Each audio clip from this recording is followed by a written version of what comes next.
Olá pessoal, tudo bem? Preparados para mais uma aula de Geografia? Na aula de hoje, nós vamos continuar a unidade 9, na verdade ampliar o conhecimento da unidade 9, que é sobre a região sul do Brasil. A nossa aula de hoje é a unidade 10. Nas últimas aulas, na região sul do Brasil, na última no caso, nós aprendemos um pouco sobre as paisagens da região, aprendemos um pouco sobre sua localização, sobre os estados que compõem a região sul do Brasil, Paraná, Santa Catarina e Rio Grande do Sul.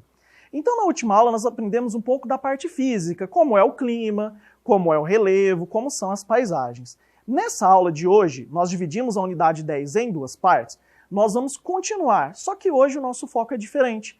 Nós vamos conhecer um pouco sobre as atividades econômicas, como a região sul se desenvolveu, como ela se formou, até chegar no que ela é hoje, certo? Então hoje nós vamos fazer uma parte da unidade 10, que é da página 156 a 163, as atividades econômicas da região sul, correto? Na aula de hoje nós vamos fazer bastante leitura, observar bastante imagens e nós também vamos resolver os exercícios. É na resolução dos exercícios que vocês vão entender um pouco melhor do que se trata o assunto.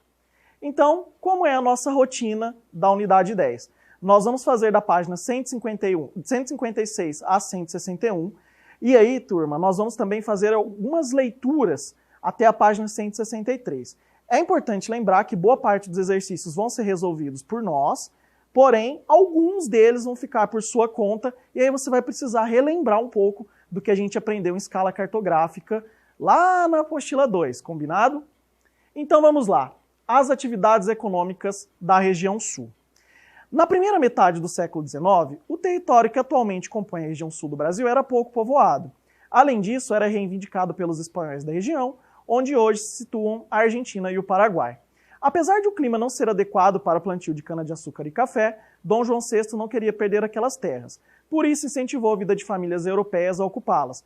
Portugueses, espanhóis, italianos, alemães, ucranianos, russos, suíços, japoneses, entre outros, e os sírios também. A região sudeste recebeu a maior quantidade de imigrantes, mas foi na região sul que a influência ficou mais evidente na forma de organizar a sociedade, na arquitetura, culinária, nas festas e danças. Então é o seguinte, diferente das outras regiões do Brasil, como por exemplo a região nordeste e a região sudeste, que foram colonizadas com fim de exploração, no caso do nordeste para plantar cana-de-açúcar, do sudeste para plantar o café, com monoculturas, ou seja, plantando apenas um único tipo de produto, com fazendas gigantescas, que nós chamamos de latifúndios, a região sul do Brasil teve uma ocupação diferente. Não foi ocupada para apenas monocultura. Foi uma região que foi ocupada por incentivo do rei de Portugal, depois tivemos incentivo também de Dom Pedro II, lá no início da industrialização do Brasil, então vieram muitos imigrantes para o Brasil.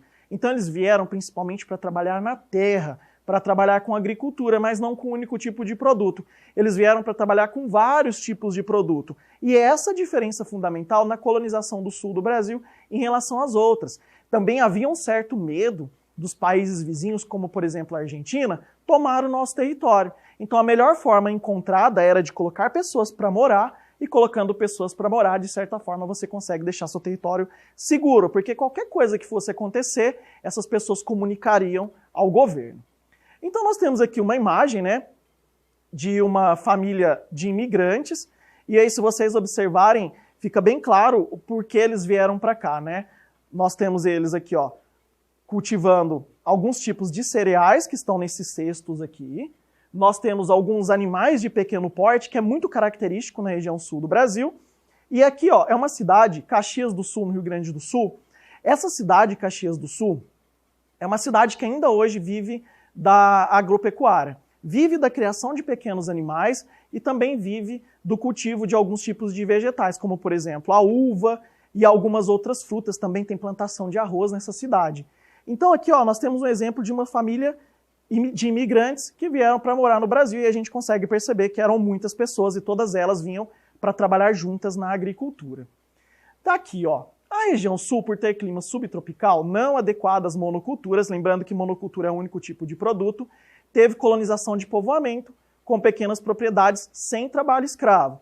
Esse tipo de colonização, diferente daquelas da região nordeste e sudeste, resultou em uma melhor distribuição de terras, de renda, além de desenvolvimento industrial e melhor qualidade de vida.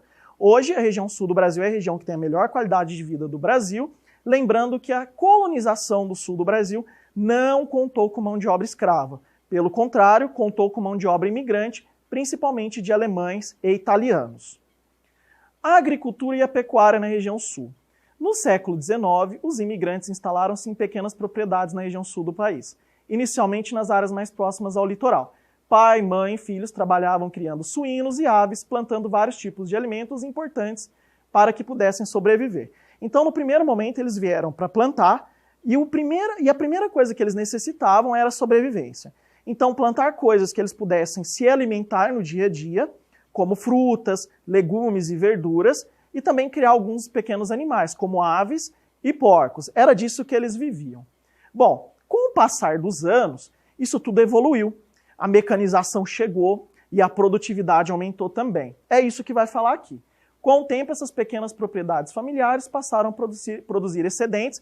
Excedentes é sobra para comercialização, possibilitando troca entre os colonos.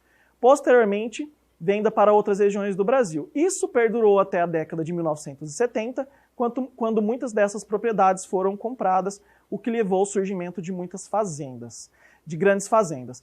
Pessoal, é o seguinte, aconteceu uma evolução com o passar dos anos. As terras no sul do Brasil são muito férteis e são muito valorizadas. E aí eles começaram a cultivar outras coisas, como soja, milho, arroz e algodão em grande quantidade. Então aquela coisa de vir e produzir pouquinho para comer se transformou, porque eles começaram a produzir bastante e aquilo que sobrava eles vendiam.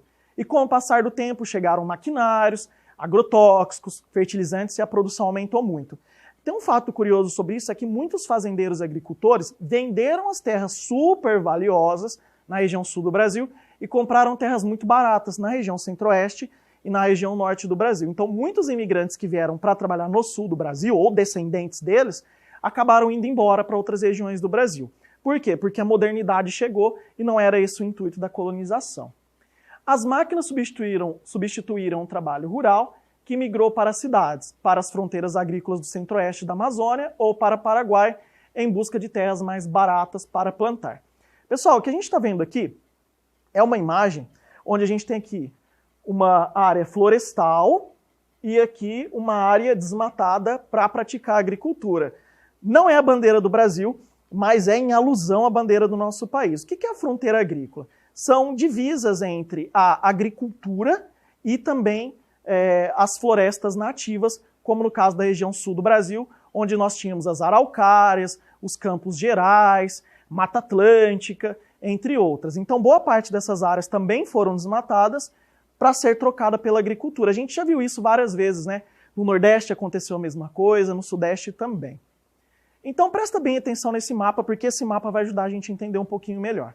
Tá aqui, ó. Observe no mapa as principais rotas de migração dos pequenos produtores do sul em direção a outras regiões em busca de terras para plantar. Então é importante nós entendermos que migração é mudança e muitas pessoas que vinham para o sul do Brasil foram procurar onde? Estados tanto da região norte do Brasil, como o estado do Amazonas, o estado do Pará e também alguns estados do centro-oeste, como por exemplo o Mato Grosso do Sul. Tem um fato interessante sobre isso aqui, é que se você observar bem aqui, ó, aqui não é Brasil. Muitos agricultores foram para os países vizinhos, principalmente para o Paraguai, para plantar ou para criar gado, criar animais. Esses brasileiros nos países vizinhos são chamados de brasiguaios. Galera, tem tanto brasileiro no Paraguai que boa parte das terras agricultáveis são cultivadas pelos brasileiros, ou seja, os brasileiros, principalmente os sulistas, tomaram conta do Paraguai para praticar agricultura.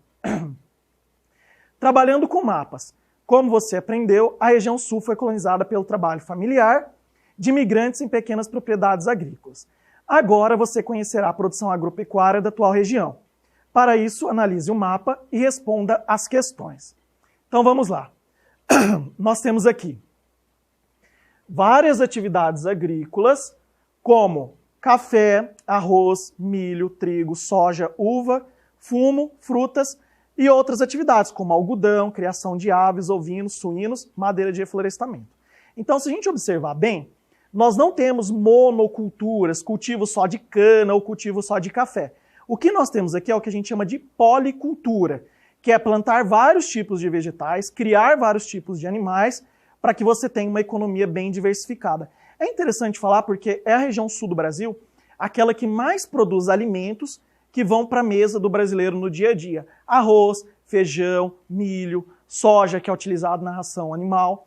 Aves e suínos, a maior parte da produção vem no sul do Brasil. Hoje eles ocupam uma boa posição também na pecuária leiteira. Ou seja, turma, boa parte daquilo que nós comemos no nosso dia a dia, se a gente come carne de porco, se nós comemos frango, os embutidos, né, como salsicha, linguiça, mortadela, presunto, isso tudo, a maior parte, é produzido no sul do Brasil. Com grandes frigoríficos, como por exemplo, tem a Sadia, a Perdigão, a Aurora, essas marcas todas são do sul do Brasil. Agora vamos para as perguntas, que é aqui que nós vamos aprofundar o nosso conhecimento. O norte do Paraná possui clima mais quente e solo de terra roxa, o que possibilitou o cultivo de café. De acordo com o mapa, aquele mapa anterior, que outros produtos são cultivados no estado atualmente? Observa bem esse mapa, presta bem atenção nele, que é ele que a gente vai utilizar. Então, além, né, do café que foi plantado, nós temos outros produtos, como por exemplo, milho, soja, algodão, trigo, madeira de reflorestamento. A madeira de reflorestamento é aquela que é plantada antes de ser cortada, tá? Para fabricação, por exemplo, de móveis. A pergunta 2. Quais são os produtos pecuários do Paraná? Eu vou voltar aqui e presta atenção. Pecuário tem a ver com animal. Eu estou vendo aqui gado, porcos e aves. Então, nós temos aqui, ó, suínos, aves e bovinos. Lembra que eu falei para vocês? Terceira questão. Atualmente, que produtos agropecuários são produzidos em Santa Catarina? Vamos voltar. Santa Catarina, produtos agropecuários. Nós temos aqui, ó, cor marrom, verde, amarela, roxinha. Então nós temos aqui, ó, observando essa legenda, é a partir daqui que você vai fazer. Você olha aqui no mapa, produtos agropecuários. Então vamos lá. Estado de Santa Catarina também tem milho, soja, trigo, frutas, maçã, pera, pêssego e morango. Tem também madeira para fabricação de móveis, também a criação de aves e suínos. Galera, vocês perceberam uma coisa? Os 3 estados da região sul do Brasil têm atividades econômicas semelhantes, que é a criação de gado, criação de aves, de suínos, que são os porcos, tem plantação de milho, de arroz, de fumo, de algodão. Então, os 3 estados são voltados para a policultura. Isso que é importante de você entender. Questão 4. Quais são os principais produtos agrícolas produzidos no Rio Grande do Sul? E aí você vai voltar lá no seu mapinha lá e vai observar. No Rio Grande do Sul tem arroz, milho, soja, trigo, frutas, maçã, pera, pêssego, nas áreas mais altas como as serras, e uva para fabricar vinho. Galera, maçã, pera, pêssego, por exemplo, são frutas que não se dão bem com o clima tropical típico, com muito calor. Elas precisam de uma região mais fria. Então é por isso que a região sul do Brasil produz esse tipo de fruta. É interessante falar que o Brasil importa pera, maçã e uva também. Pera, maçã, uva, pêssego também de outros países vizinhos, como a Argentina, principalmente. Só que parte dessa produção é feita aqui no Brasil. Quando você for no supermercado, você vai ver que tem lá maçã nacional, maçã argentina. Existe uma diferença entre elas. A nacional é produzida no Brasil e o restante é importada. Vocês não estão notando? Talvez vocês vão notar que por essas semanas o preço do arroz ficou bem caro, né? Sabe por quê, pessoal? Porque o Rio Grande do Sul é o nosso maior produtor. E como o dólar está muito alto, os produtores de arroz do Rio Grande do Sul estão exportando o arroz, vendendo principalmente para a China. Então, como está faltando arroz no mercado brasileiro, o preço disparou e está lá super caro no mercado. Isso tem tudo a ver com a nossa aula de hoje. Questão 5. Você já sabe que no sul do Rio Grande do Sul há uma grande variedade de campos chamadas de pampa ou campanha gaúcha. Aqui nós vamos precisar voltar lá naquele mapa da última aula para responder, mas vocês vão lembrar. Vocês vão lembrar que na última aula nós falamos que tem um lugarzinho lá no sul do Brasil, chamado de Pampas, que é uma área de campos onde não tem árvores de médio e grande porte. É como se fosse um gramado, ou gramíneas, ou pastagens, em uma área bem vasta. É dessa área que ele está falando, então não é uma área de floresta. Tá aqui, ó, que produtos agropecuários são produzidos nessa área? Ó, bovinos de corte, ou seja, é o gado criado para abate, para venda da carne, os ovinos, né, que são as ovelhas, para lã e corte, se come também carne de ovelhas, e o arroz. Que vantagens essa área oferece para a pecuária? Ela é quase totalmente plana, tem vegetação de gramíneas, o que facilita a pastagem do gado. É interessante isso, pelo fato da área ser plana e não ter grandes florestas, ser basicamente aberta, o pecuarista e o agricultor ele não precisa desmatar uma floresta para plantar naquela região. Então essa é uma vantagem que esse pedacinho do Brasil possui. Agora vamos mudar um pouco o foco. A gente falou bastante de agricultura e de pecuária, agora a gente vai entender um pouco sobre a indústria. Os imigrantes do Sul produziam alimentos e comercializavam o excedente na própria região, posteriormente no Sudeste. Esse comércio gerou a acumulação de riqueza, que mais tarde seria empregada no desenvolvimento industrial. O isolamento inicial e o fato das famílias terem artesãos entre seus membros levaram à produção doméstica de roupas, sapatos, utensílios de casa e de trabalho. E foi exatamente do comércio do excedente agropecuário e do artesanato familiar que no final do século XIX surgiram as primeiras indústrias sulistas. Observe as duas imagens. Nós temos aqui uma indústria no final do século XIX e nós temos uma indústria já no século XX, uma indústria mais moderna. Essa indústria aqui, ela evoluiu para essa aqui. Então, pessoal, é importante a gente entender o seguinte, muitos imigrantes que vieram para o Brasil, principalmente os italianos, eles já traziam ofícios da Europa. Eles já eram sapateiros, faziam bolsas, roupas, calçados, entre outras coisas. Eles já tinham profissão na Europa. E como eles eram pobres na Europa e eles vieram para o Brasil tentar a vida, eles faziam nas horas livres um trabalho que era diferente da agricultura, que era parte do artesanato. E alguns deles resolveram mudar de ramo. Em vez de continuar na agricultura, criaram fábricas, que inicialmente eram muito pequenas, só para vender na região, e com o passar do tempo essas fábricas foram crescendo, eles foram ampliando a produção e vendendo para o restante do Brasil. Essa fábrica aqui, ó, é uma fábrica da Hering, criada por dois irmãos alemães. Pessoal, se vocês virem a pronúncia, é difícil, né? Olha a pronúncia do nome deles aqui. E nós conhecemos no nosso dia a dia como Hering, né? Agora, vamos às curiosidades dessa fábrica. O nome da fábrica é o mesmo atualmente? Não. O nome foi simplificado, porque, pessoal, se você vai vender um produto no Brasil com um nome tão grande desse aqui, fica muito difícil você popularizar a marca.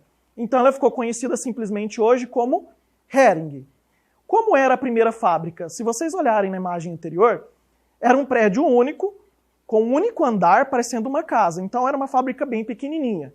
Na frente da fábrica tinha uma charrete, que era usada para quê? Para fazer entregas dos artigos produzidos pela fábrica. E o que é possível observar na foto recente? Há inúmeros rolos de fios numa máquina que provavelmente são usados na fabricação de tecidos da empresa. Se vocês observarem, teve uma grande evolução. Imagina você ter uma fábrica onde você produz e você vende, entregando numa charrete. Será que daria certo hoje em dia? Claro que não, né, gente? Então essa fábrica teve, desculpa, uma evolução muito grande, e nessa evolução, claro, a produção aumentou bastante, e hoje eles vendem para o Brasil inteiro, tanto é que a Hering é uma marca conhecida no nosso país inteiro, inclusive no exterior. É uma marca, pessoal, criada no Brasil, mas por irmãos que vieram da Alemanha. Agora, vamos observar essa atividade aqui. Observe e analise os gráficos e responda as questões. Estimativa da população por regiões de 2015. Turma, se vocês observarem bem, nós temos aqui as 5 regiões do Brasil, tá? E essas regiões do Brasil, elas estão divididas por população. Você olhando o mapa, você vai perceber que a corzinha mais clara é o Sudeste, que tem quase 86 milhões de habitantes, seguidas da região Nordeste, com 56 milhões e meio de habitantes, e depois nós temos aqui, ó, a região Norte, com 17 milhões e meio, a região Sul, com 29 milhões, aproximadamente 29 milhões de habitantes, e o que sobrou pra gente? A região Centro-Oeste, com um pouquinho mais de 15 milhões. Então nós temos aqui a distribuição da população do Brasil utilizando um gráfico setorial circular que a gente chama de pizza. Olha a pergunta que faço. Em relação ao número de habitantes, qual é a posição ocupada pela região Sul? A região Sul é a terceira mais populosa. A primeira, Sudeste, seguida da Nordeste, e a terceira é a região Sul do Brasil. Questão B. Agora nós temos um gráfico diferente, mas que também não tem nenhuma complicação. Observe agora um gráfico com o número de indústrias por região brasileira. Então nós temos aqui a região Sudeste, região sul, nordeste, centro-oeste e norte. Olha que curioso, a região sul do Brasil é a terceira em população, porém é a segunda em indústria. Então tem algo interessante. Você não precisa ter muita gente num país para ter muita indústria. Você simplesmente precisa ter conhecimento, estudo e trabalho para que isso seja desenvolvido.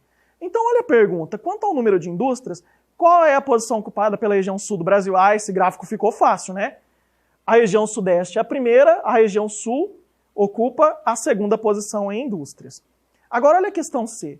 Você estudou que a industrialização do Sudeste, foi possível graças à riqueza obtida com a exportação do café.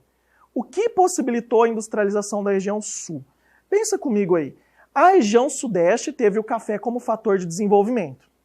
A região Sul teve também o café lá no norte do Paraná, né, dos cafeicultores do Oeste Paulista, mas não foi isso que favoreceu o desenvolvimento da região Sul do Brasil. Por que será que ela se desenvolveu? Vamos ver? Ó, os produtos agropecuários de subsistência são até hoje a matéria-prima de muitas indústrias. Soma-se também o artesanato familiar. Então significa que ainda hoje, no século XXI, a região sul do Brasil tem uma economia ainda baseada naquela da colonização, que é a economia baseada na agricultura, na pecuária e na indústria familiar. Então, turma, vocês perceberam que houve uma evolução, uma modernização, mas a economia não se transformou. Na região sudeste, teve uma transformação diferente da região sul. No sudeste, nós vivíamos basicamente da economia do café. E hoje o sudeste tem uma economia também totalmente diversificada. Não depende mais do café. A região sul do Brasil ainda mantém essa tradição. Agora, olha essa pergunta aqui. Observe na tabela o tipo de indústria que predomina na região sul. Então nós temos aqui, ó, que tipos de indústrias são essas? Nós temos as microempresas, as pequenas, as médias e as grandes. E aí, se você observar aqui no gráfico, na tabelinha, nós temos aqui Paraná, Santa Catarina e Rio Grande do Sul. Só de bater o olho, a gente já vai perceber que a maior parte das indústrias do sul do Brasil são microempresas, empresas com até 9 empregados. Olha aqui, no Paraná, 71% das indústrias das empresas são pequenas, em Santa Catarina quase 71% também, e no Rio Grande do Sul 73,1%. Lembra da matéria lá da professora Sandra de porcentagem? Lembra que ela falou para vocês que era super importante, que a gente usaria bastante? Tá aqui, ó. Esse é um exemplo de quando nós necessitamos usar a porcentagem. Então, assim, só de bater o olho nessa tabela, a gente já percebe que a maior parte das empresas são microempresas com até 9 funcionários. Aí olha a pergunta, como ficou fácil. Qual é o porte das indústrias que predominam nessa região? Qual é o porte? Microempresas com até 9 empresários. Fácil. Questão B. A região sul foi ocupada por imigrantes que usavam mão de obra familiar e produziam para subsistência.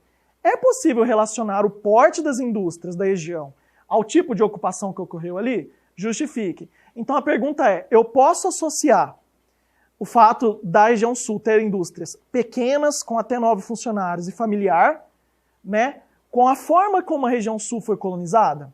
Agora olha a pergunta, olha a resposta. Da cultura do trabalho familiar em pequenas propriedades e do artesanato, surgiram pequenas indústrias. Essa herança se mantém até hoje. Então se lembra que no início vieram famílias do exterior e essas famílias começaram a ocupar aquela região? Ainda hoje é assim. Porém, modernizou, né? Mas aquela coisa de ser familiar, tanto a indústria como a agricultura ainda permanece. Hora da tarefa. Será que ficou claro tudo o que a gente discutiu? Eu acho que sim, né? Se você não compreendeu muito bem ou ficou alguma coisa por entender, assiste o vídeo de novo, dá uma lida melhor na apostila, que você vai compreender com certeza. Eu acho que até aqui a gente está indo bem. Então vamos lá. Coloque C para as frases corretas e I para as incorretas. Então vamos juntos aqui. Muitos imigrantes europeus se instalaram em pequenas propriedades na região sul do país. O trabalho familiar foi uma das bases da colonização. Bom, eu acho que essa é correta. Havia poucos colonos na região sul do Brasil na primeira metade do século XIX. Correta. Essa aqui, ó, é importante para a gente entender porque é o seguinte. Quando os colonos vieram para o Brasil, quase não morava ninguém na região sul. Basicamente moravam as populações indígenas. E aí, turma, essa colonização da região sul do Brasil foi incentivada também com a Igreja Católica. Então, quando os imigrantes vieram para o Brasil e foram para a região sul do Brasil, não morava praticamente ninguém, apenas a população indígena. É isso que ele está falando aqui. Agora olha a próxima questão. A região sul recebeu maior quantidade de imigrantes no século XIX. Incorreto. A gente já vai entender o porquê. No sul do Rio Grande do Sul, há o plantio de uva e a criação de ovinos e bovinos. Não, aqui você vai lembrar que no sul do Rio Grande do Sul, há o plantio do quê? De arroz, tem também criação de gado, né? Só que, pessoal, plantio de uva é mais para cima. É mais lá para Santa Catarina, para o estado do Paraná, no norte do Rio Grande do Sul. Agora vamos reescrever, corrigindo-as de acordo com como deve ser? Então vamos lá.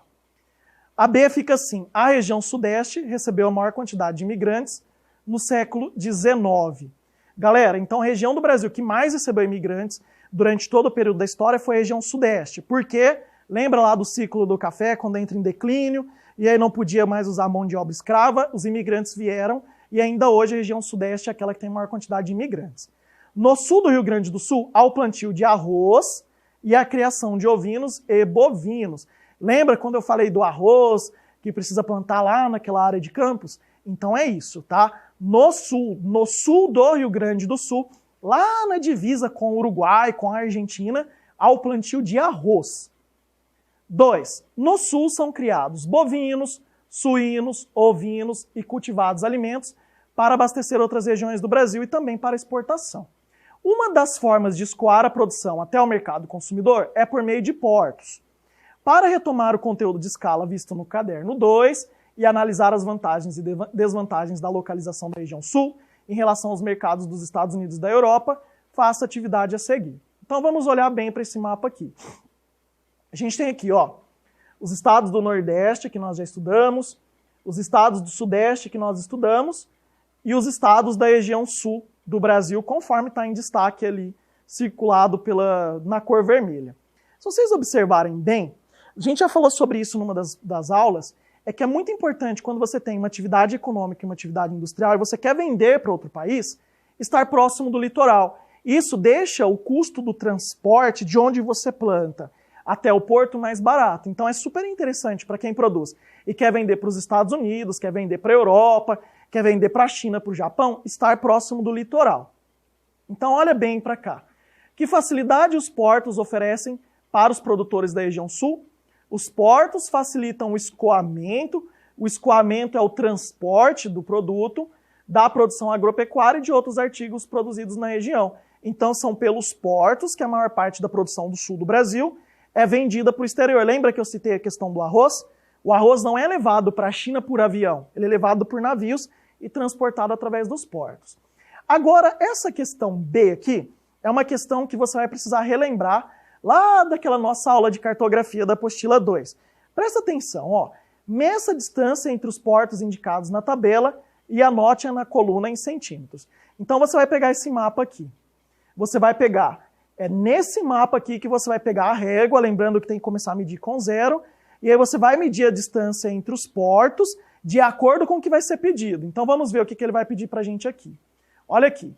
Ele quer que você faça a distância, por exemplo, do porto de Nova York até Natal, no Rio Grande do Norte. Então você vai pegar a régua e vai medir. De Nova York até Paranaguá, no Paraná, e você vai medir.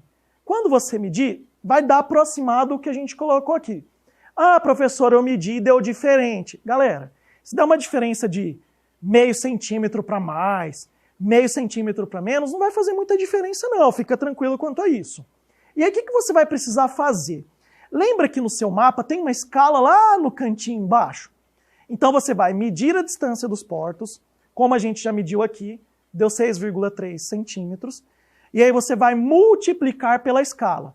Multiplicando pela escala, eu vou descobrir qual é a distância real.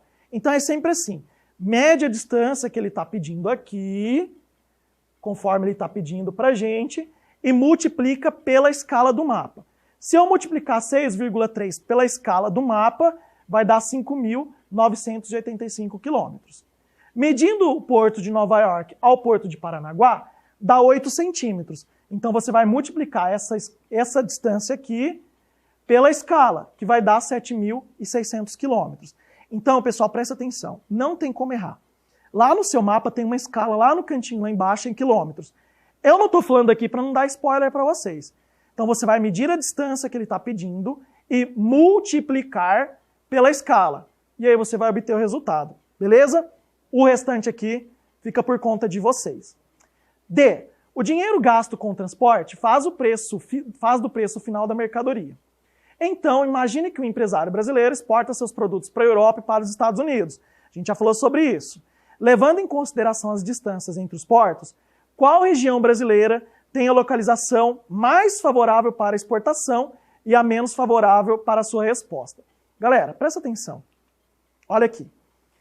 Nós temos aqui alguns estados que têm saída para o mar. O estado do Nordeste tem, o estado do Sudeste tem, o do Sul tem, e o estado do Norte tem um pequeno espaço, a região Norte tem um pequeno espaço com saída para o mar. O único estado do Brasil que não tem saída para o mar, que é desprivilegiado nesse ponto, é a região Centro-Oeste. Então a região Centro-Oeste não tem saída para o mar. Então olha aqui a resposta.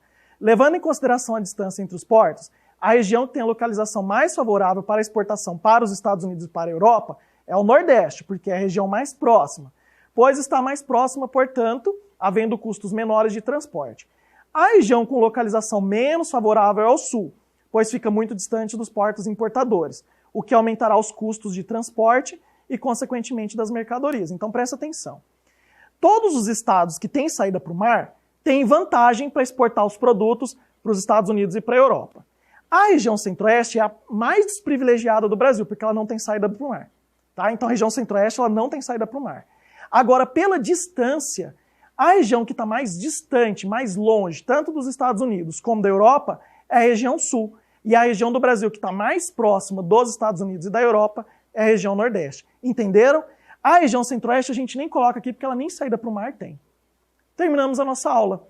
Professor, bastante coisa, né? Bastante coisa, mas é uma aula bem legal, uma aula bem interessante, vocês não acharam, não? Então vamos ver o que vocês vão precisar fazer agora.